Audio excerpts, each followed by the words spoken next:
新幹線は臨時でバスができませんので、ご利用のお客様、自由席をご利用ください。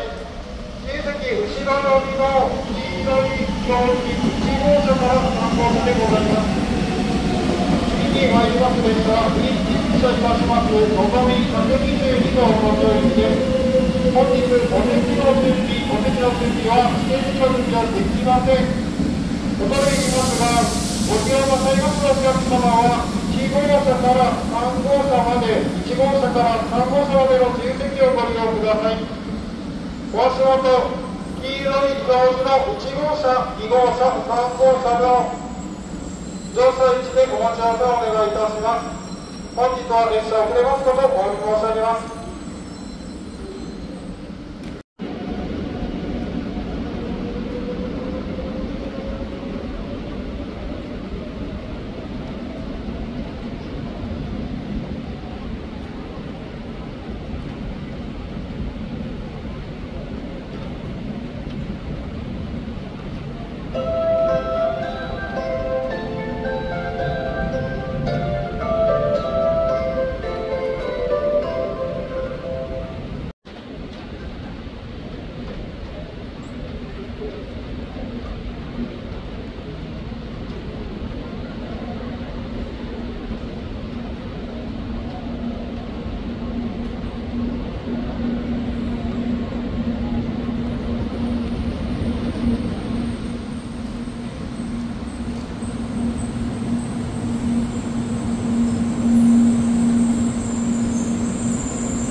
16両編成で到着いたします。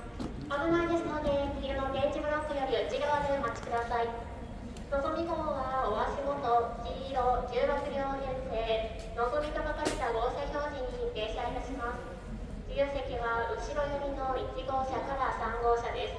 横山を出発した後、新倉敷、岡山、姫路、新神戸、新大阪、京都、名古屋、新横浜、品川と終点の東京に停車いたします。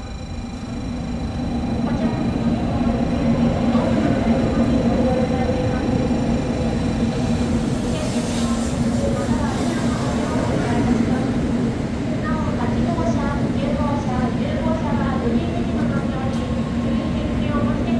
ご利用いただ